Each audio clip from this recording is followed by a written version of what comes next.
Good afternoon and Shabbat Shalom, my brothers and sisters. We are in 2 Kings chapter 3, roughly page 383 in the scriptures. We are now firmly into the works and miracles of Elisha, the prophet, not to be confused with Elijah or Eliyahu, who was taken up by a whirlwind to the Father in last week's video. So if you haven't read along with that, I encourage you to do so, and also take your Bible out and read along, because I'm not your pastor. To the effect that some say, well, Barry, you sure act like a pastor. I do. Jeremiah 3 verse 15, and I shall raise up shepherds or pastors over you after my own heart. And if you want to ascribe that type of authority to me, then I'm telling you, take your Bible out and read along, and let not today be the only day that you read along, okay? Okay, Bear. All right, good. Big bird in the sky, big shadow. Probably one of those pterodactyls or something like that. Chapter 3, 2 Kings chapter 3. And Jehoram, the son of Ahab, remember Ahab was the wickedest of wicked kings in Shomron, who was leading the house of Israel, because Israel and Judah have split. And Jehoram, the son of Ahab, began to reign over Israel at Shomron in the 18th year of Jehoshaphat, who was the king of Judah. And Jehoram reigned 12 years. And he did evil in the eyes of Yahweh, but not like his father and his mother, for he removed the statue of Baal, which his father had made. But he clung to the sins of Jeroboam, the son of Nevat, who made Israel sin, and he did not turn away from them. So not as bad as Ahab, but not a good dude. And Elisha, king of Moab, was a sheep breeder, and he paid the king of Israel 100,000 lambs and the wool of 100,000 rams. That's a lot of sheep right there. And it came to be, when Ahab died, that the king of Moab revolted against the king of Israel. So now that Ahab's dead, the king of Moab, Elisha, decided, you know what, I'm not paying tribute anymore. I've had enough of this crap. I ain't doing it. And King Jehoram, the son of Ahab, went out of Shomron at that time and mustered all of Israel. Going out and coming in is the Hebrew phrase for making war. So when he went out to battle. Okay? And he mustered all of Israel, all the men of the 12 tribes, not of the house of Judah and Benjamin and most of the Levites, but of the house of Israel at this point, which is split off from the house of Judah. And he being the king Jehoram, went and sent to Jehoshaphat, the king of Judah, the house of Judah, and said, hey, the king of Moab has revolted against me. Do you go with me to fight against Moab? And he, Jehoshaphat, said, I go up. Sure, let's do it, homie. I am as you are. My people are as your people. My horses as your horses. So not good for Jehoshaphat to join himself to Jehoram, because Jehoram is not a quality individual. And he said, which way do we go up? And he said, by the way of the wilderness of Edom. And the king of Israel went, and the sovereign of Judah, and the sovereign of Edom. So now they've picked up the king of Edom too. And they went a round journey of 7 days. And there was no water for the army, nor for the cattle that followed them. And the king of Israel, so we got 3 kings, Judah, Israel, and Edom. And the sovereign of Israel said, the king of Israel said, what? Has Yahweh called these 3 kings to give them into the hand of Moab? And Jehoshaphat said, is there no prophet of Yahweh here? Then let us inquire of Yahweh through him. One of the servants of the king of Israel then answered and said, well, you know, Elisha, son of Shaphat, is here. He poured water out on the hands of Eliyahu. He's a student of Eliyahu, of Elijah. And Jehoshaphat said, the word of Yahweh is with him. And the king of Israel and Jehoshaphat and the sovereign of Edom went down to him. So the 3 kings, Judah, Israel, Edom, went down to Elisha. And Elisha said to the king of Israel, what do I have to do with you? So now he's speaking to Jehoram, the son of Ahab. What do I have to do with you? Go to the prophets of your father and to the prophets of your mother, all your false gods. And the king of Israel, Jehoshaphat, said to him, no, For Yahweh has called these 3 kings to give them into the hand of Moab. And Elisha said, As Yahweh of hosts lives, before whom I stand, if it were not that I regard the presence of Jehoshaphat, king of Judah, I would not look at you nor see you. I would have nothing to do with you if Jehoshaphat wasn't here. Strong words to a king. And now, Elisha continues, bring me a harpist. And it came to be, when the harpist played, that the hand of Yahweh came upon him. I don't know where they got this harpist from, but if the harpist was in the a follower on of the army, that says something about the manner in which they intended to go to war now, doesn't it? Like if he's in the baggage train, bring me my harp. It's like, well, you know we're going to go try and kill people, right? I know, just bring me my harp. And he said, Thus says Yahweh, make the wadis ditches. Ditches. The wadis, the dry riverbeds. Dig ditches in the dry riverbeds. If you know anything about survival, even if you can't find surface water, sometimes you can dig a hole and get down to the water table. Sounds like that's what they're doing here. They're digging ditches in the dry riverbeds. For thus said Yahweh, you are not going to see wind nor rain, yet that wadi is to be filled with water, so that you drink, your cattle and your beasts shall drink. And this shall be but a light matter in the eyes of Yahweh, and he shall give Moab into your hand. So you think the water's a miracle? He's going to give Moab into your hand. And you shall strike every walled city and every choice city, and shall cut down every good tree, and stop up every fountain of water, and ruin every good piece of land with stones. Meaning they're going to cover the arable land with stones. And it came to be in the morning, when the grain offering was offered, that see, water came by the way of Edom, and the land was filled with water. And when all Moab heard that the sovereigns had come up to fight against them, so now, remember the king of Moab, he of the 100,000 lambs, sees that there's a 3-nation army coming for him. And when all Moab heard that the kings had come up to fight against them, all who were able to bear arms and older were gathered, and they stuck at the border. Stood at the border. They didn't stick anywhere. They stood at the border. And they rose up early in the morning, and the sun was shining on the water, and the water in the ditches of the wadi that they had dug. And the Moabites saw the water on the other side as red as blood. So the Moabites are looking upon it, and they're like, dude, is that blood? I think that's blood. And they said, this is blood. The kings have indeed struck swords and killed one another, and now Moab to the spoil. They're like, look, they killed each other, so much so that the river's running red with blood. Let's go over there and collect the spoil. And they came to the camp of Israel, and Israel rose up and struck the Moabites, so that they fled before them. And striking, they struck the Moabites. So they unsheathed their swords and went to work. And they broke down the cities of Moab, and each man threw a stone on every good piece of land and filled it. Now this is an interesting phrase, each man. There were so many men that each one picked up a rock and threw it into a field, and the field was filled with stones. It's a lot of freaking work to unstone that field to make it arable again, right? And they stopped up all the fountains of water and cut down all the good trees until only the stones of Kir Hareset was left, and the slingers went round and struck it.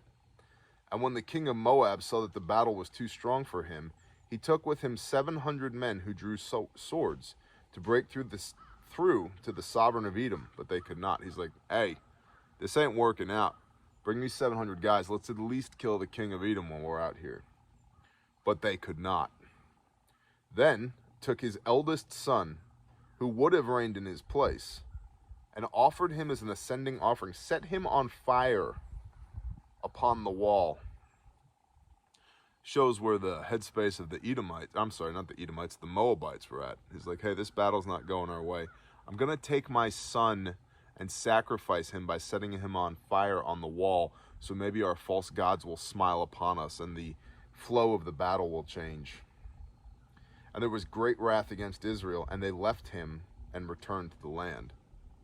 So Israel sees like, yeah, we got these guys, and they bounce like, our work is done here. But there was great wrath against Israel on behalf of the Moabites. Chapter 4. Kind of a long story. We talked about this in a Torah portion a couple weeks ago on Men's Group Monday. And a certain woman of the wives of the sons of the prophets cried out to Elisha, saying, "Your servant, my husband, is dead, and you know that your servant feared Yahweh." So, remember the sons of the prophets when Elijah was taken up into the clouds, this school of the prophets, the sons of the prophets. Well, one of those guys has died, and his wife is now left, well, we'll see, but it's his wife who's speaking to Elisha here. "Your servant, my husband, is dead, and you know that your servant feared Yahweh, and the lender has come to take my 2 sons to be his slaves." He might have feared Yahweh, but why is he in debt? Proverbs 22:7. The rich rule over the poor, and the borrower is a slave to his debt. I believe that is it. The rich rule over the poor, and a borrower is a slave to his debt. Well, look here. "And the lender has come to take my 2 sons to be his slaves, to repay the debt." And Elisha said to her, "What should I do for you? Inform me, what do you have in the house?" And she said, "Your female servant has none at all in the house except a pot of oil." This is like a vial, like a small pot of oil. And he said, "Go, borrow vessels from everywhere, from all your neighbors, empty vessels. Do not get a few," meaning get every vessel you can get. "And when you have come in, you shall shut the door behind you and your sons. Then pour it, the vial of oil, into all those empty vessels, and set aside the filled ones."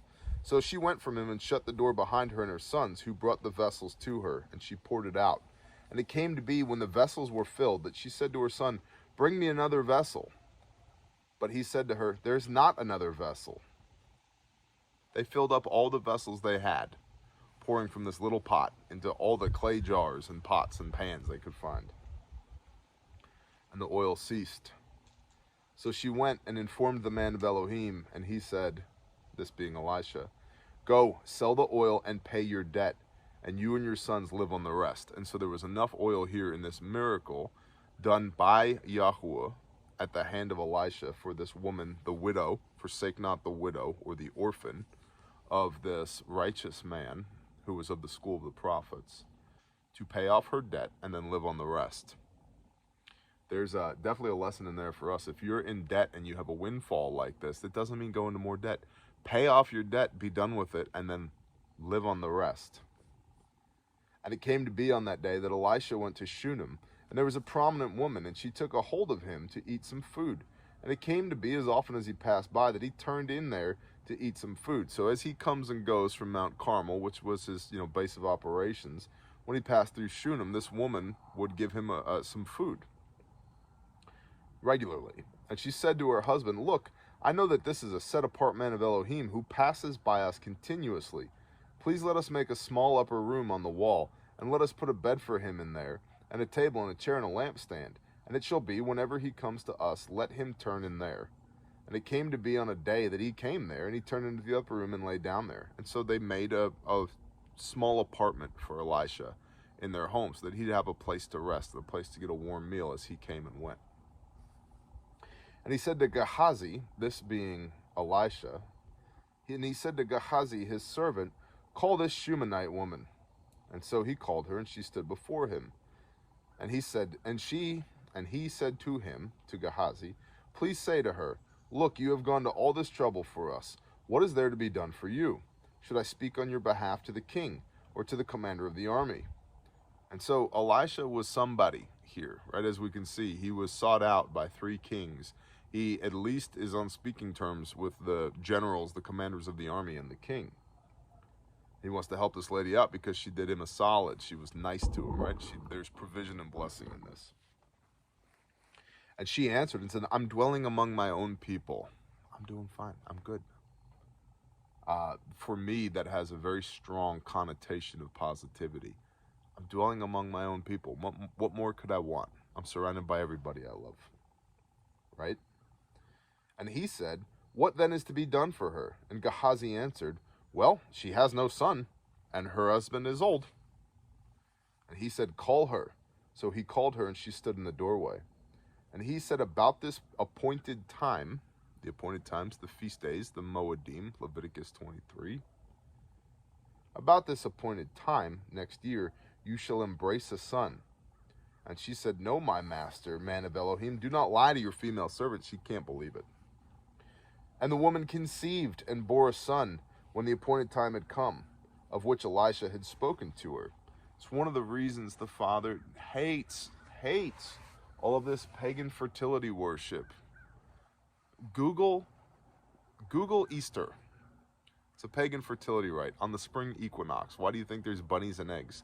Because to hump like bunnies is a thing, and eggs, the ovum, is a symbol of fertility. On the spring equinox, when the sun is reborn, so say the pagans, when the days begin to get longer again. It's all fertility, and the Father hates that. He absolutely hates it because he is sovereign over that, not all these false gods. And see, she conceives at the Father's appointed time, which is part of the covenant between the Father and his people. Exodus 31:13 makes it clear that it is a sign between the Father's people and him when they observe his appointed times. That's how you know you're a child of the Most High God, that you observe his appointed times. The first one of which, in Leviticus 23, is the Sabbath. It's literally the wedding ring of Yah. If you're going to be the bride of Christ, you observe these appointed times because it is the sign, just like your wedding ring is, it is the sign between you and the Father that you are his. And if you're all like, well, that was done away with, first of all, read Colossians 2. Don't just try and quote it out of context, because the doctrines and dogmas of men were done away with.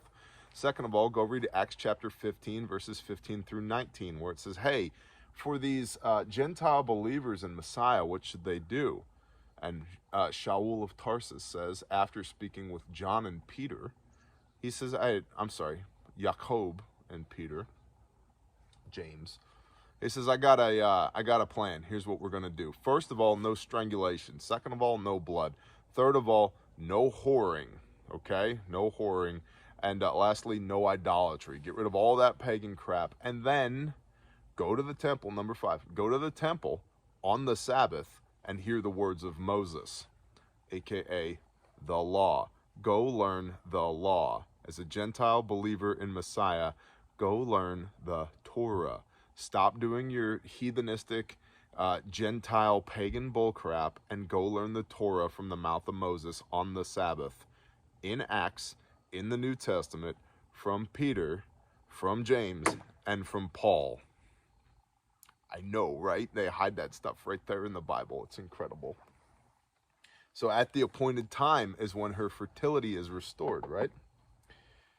So, and the child grew, and it came to be on a day that he went out to his father, the reapers, and he said to his father, my head, my head. So the kid's grown up, or mostly grown at this point, and he's helping his dad in the field, and he said to a servant, the dad said, take him to his mother. And so he took him and brought him to his mother, and she sat him on her knees until noon, and he died. And she went up and laid him on the bed of the man of Elohim in that little apartment that they had made for him, and shut the door on him and went out. And she called to her husband and said, please send me one of the young men and one of the donkeys so that I hurry to the man of Elohim and return. And he said, why are you going to him today? It's neither the new moon nor the Sabbath. Because they observed both. So the husband's like, why do you got to go see Elisha? It's not the new moon. It's not the Sabbath. He doesn't know the kid's dead. She's like, just give me a donkey and some servants, homeboy. And she said, it's well. It's all good. Trust me. It is well. And she saddled the donkey and said to her servant, drive and go. Do not slow down except I speak to you. So hurry. Don't slow down unless I tell you to. And she went and came to the man of Elohim at Mount Carmel. And it came to be when the man of Elohim, Elisha, saw her at a distance, he said to his servant Gehazi, hey, see, it's the Shunammite woman. Please run now to meet her and say to her, is it well with you? Is it well with your husband? Is it well with the child? And she answered, it's all good, to Gehazi. She didn't want to talk to him. She wanted to talk to Elisha. And she came to the man of Elohim at the hill. And she took a hold of him by his feet. But Gehazi came near to push her away. But the man of Elohim said, "Leave her alone, for her soul is bitter in her, and Yahweh has hidden it from me and has not revealed it to me." And she said, "Did I ask for a son, my master? Did I not say, 'Do not deceive me'?" So she's crying at his feet, and he's starting to get the point here that something's wrong with the kid. And Elisha says to Gehazi, "Gird up your loins and take my staff in your hand and go. When you meet anyone, do not greet him. And when he greets you, do not answer him. And you shall lay my staff on the face of the child." Go, don't stop for anything. Go and lay my staff on the face of the child. And the mother of the child said, "As Yahweh lives and as your being lives, as your soul lives, I do not leave you." And he rose and followed her. And Gehazi went on ahead of them and laid the staff on the face of the child. But there was no voice and there was no hearing. And so he went back to meet him and reported to him, saying, "The child has not awakened." So Gehazi runs to there and lays this staff, the staff of Elijah, because the spirit attends certain items and artifacts, right? And so the thought here being that the power of Yahweh through Elijah would be indwelt in that staff, and when the staff came near the child, that he would awaken. But that didn't happen. So Elijah's making his way back to the apartment as well with this Shunammite woman who will not leave his side at this point. And Elisha came into the house and saw the child was dead, laying on his bed. And he went in and shut the door behind the two of them and prayed to Yahweh. And he went up and lay on the child and put his mouth on his mouth and his eyes on his eyes and his hands on his hands and stretched himself out on the child. And the flesh of the child became warm. He's warming him up. And he returned and walked back and forth in the house, then went up and stretched himself out on him. And the child sneezed 7 times, and the child opened his eyes. And he called Gehazi and said, "Call this Shunammite woman." And so he called her, and she came into him, and he said, "Pick up your son." Then she went in and fell at his feet and bowed herself to the ground and picked up her son and went out. So Elijah prays to Yah, calls down the spirit of Yah, that breath of life, that ruach, which is what made Adam not just a pile of dirt, but into a living being. That same spirit calls it down on this child, and the child breathes again. Sneezes 7 times. And Elisha returned to Gilgal, and the scarcity of food was in the land. So food scarcity, it's a thing, it's biblical, it happens, it comes in waves. It's mentioned in the Bible 87 separate times, which is why you should be stacking your food to the rafters. But I digress. Because it's a thing, it happens, right? It's not like, well, that can't happen in our day. It happens all the time. And Elisha returned to Gilgal, and the scarcity of food was in the land, and the sons of the prophets were sitting before him. And he said to his servant, "Put on a large pot and cook stew for the sons of the prophets." So he says to Gehazi, "Hey man, make a pot of stew." And one of the sons of the prophets went out to the field to gather plants, and found a wild vine, and gathered wild cucumbers from it, filling the skirt of his garment, and came and sliced them into the pot of stew, though they did not know what they were. I found these cucumberish things. I don't know what they are, but I'm going to put them in the stew. By the way, when I think stew, I don't think cucumbers. But if you're starving to death, cucumber stew sounds pretty good. Better than a belly full of nothing. Then he served it to the men to eat, and it came to be as they were eating the stew that they cried out, "Oh man of Elohim, there is death in the pot." They're like, "This stuff sucks. Are you trying to kill us?" And they were unable to eat it. And he said, then bring some flour. And he put it into the pot. And so he made cucumber gravy, I guess. Serve it to the people to eat. And there was no evil matter in the pot. I guess cucumber gravy is good. Cucumber stew is not. Now a man came from Baal Shalishah and brought the man of Elohim, Elisha, bread of the first fruits, 20 loaves of barley bread, and newly ripened grain in his knapsack. And he said, "Give it to the people to eat." And his servant said, "Gehazi, what? Do I set this before 100 men? You expect me to feed 100 men with a backpack full of grain and 20 loaves of barley bread?" And he said, "Give it to the people to eat," this Elijah being. And he said, "Give it to the people to eat, for thus said Yahweh, eat and have some left over." And he set it before them, and they ate and had some left over, according to the word of Yahweh. Just like when Yeshua feeds the 5,000 with 2 fishes and 5 loaves of barley bread. Just like when the tent of Sarah in Genesis was attributed to 3 miracles.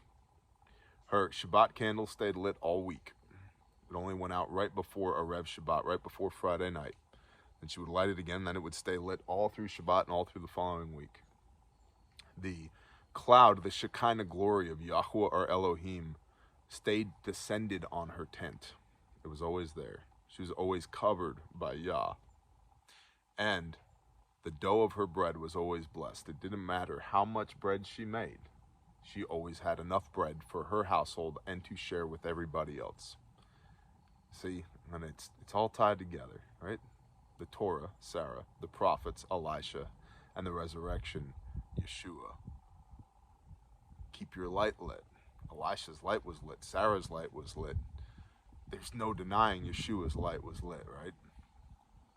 Stay covered by the Father in that glory. Sarah was covered by it. Elisha was covered by it. A double portion he asked of Elijah before Elijah was taken up.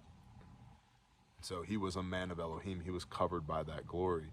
Yeshua was indwelt with that glory. It's that same cloud that opens up and the Spirit descends like a dove upon him when he's baptized by Yochanan, John the Baptist, right? And then this miraculous multiplication of the bread. Give us this day our daily bread. Sarah would make 2 loaves of challah bread, and she'd have enough to feed everybody in her household, plus the strangers, all through Shabbat. She always had more bread than she needed, no matter how much bread she made. It was blessed.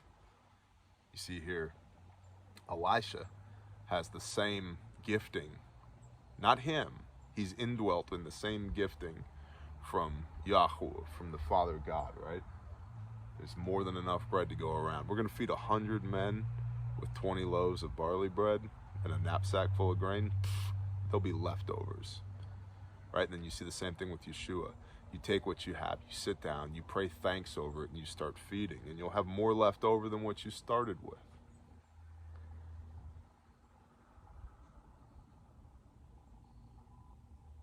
I appreciate y'all. Shabbat Shalom.